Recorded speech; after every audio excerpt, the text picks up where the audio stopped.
Well, Chris, Group 1 racing both at Flemington and Warwick Farm this weekend. You're going to be a key player at both venues. Let's talk about Fortella, Australian Cup. You threw me in the deep end there, but gee, it was a handy little win at Caulfield last start. It was, Dean. Timing-wise, the trips worked out perfectly, and so does the race on Saturday, the Australian Cup. And it was good to see him find some form.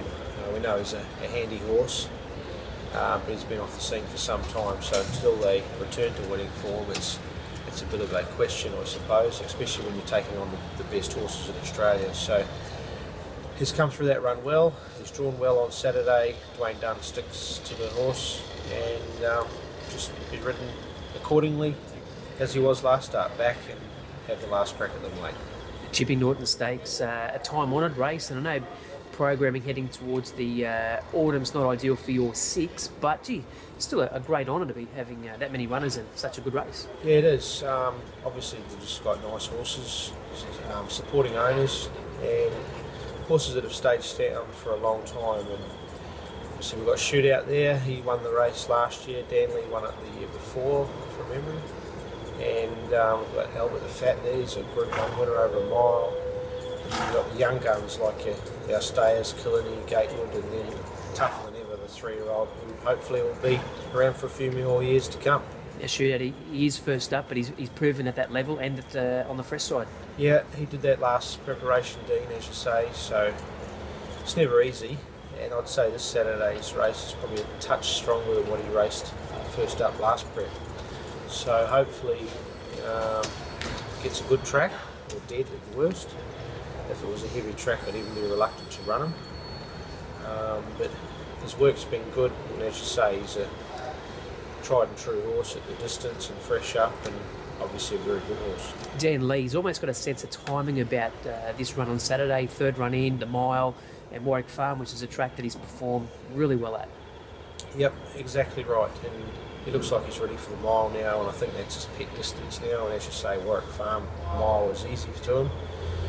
9-year-old, that's the big question mark, but you wouldn't know. He's 9. He bounces on and off the track each morning, and if that's any guide, he's not 9. He's more a 6 or 7-year-old. So if that's the case, he's going to be hard to beat because the timing is perfect. Killini, Gatewood ticking over nicely. Yeah, they're obviously stayers and heading towards the Randwick and BMW from here, so it'd be nice to see them hitting the line well, but it's not to say they don't have their chance because they've got class on their side. Hard to separate them. They're both heading in the right direction, and last start ran creditable races on that tricky track in the Apollo. It's hard to make a case for their runs being good, bad or average, but I think they both went pretty well to my eye. Now, but the Fats, he had that long time off, but he seems like he's come back in good order. Yeah, he's in good shape and he's sound, so that's the main thing, and we've just let him get to this level. And last start in the Apollo we learnt nothing. We didn't find out anything about his fitness or how he's going, so just have to put that aside and hope that he's ready to run a strong mile at Group 1 company. And tougher than ever, he's really living up to his name, isn't he? Taking on weight for age conditions. Yeah, his 2 runs in Australia have both been full of merit.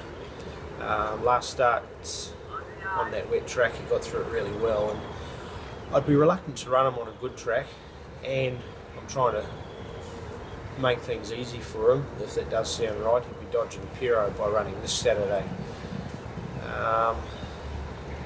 He's a Group 1 winner in New Zealand. If he can get a Group 1 win here, it certainly enhances his value for stud later on. It's around stakes. Jade Marauder, terrific one first up, and she was competitive, I think, in the light fingers last preparation, second up. Yeah, her runs have all been good, except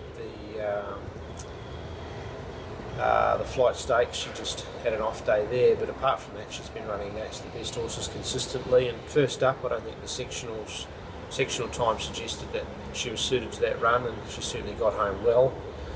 1400 will be a lot better for her, and yeah, I'm just looking forward to seeing her run well. She's got a good draw for a change also.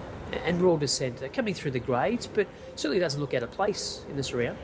Just lacks that seasoned toughness against horses that have been used to running in these types of races. That's the difference.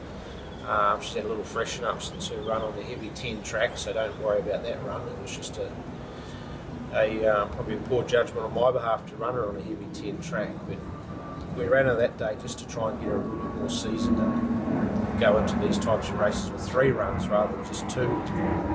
So hopefully she's come back well and ready for a good prep. And Riva Delago, the Liverpool City Cup, in form, going well, can't fault the way he's going. No, exactly right. It's a big thing with horses like him. 1300 should be fine. Just likes to be ridden quiet and have that last crack at them. And he'll also be entered for Canberra on Sunday, but providing the track's dead or better, he'll certainly run at Warwick Farm. Busy day, enjoy it, and good luck. Thanks very much.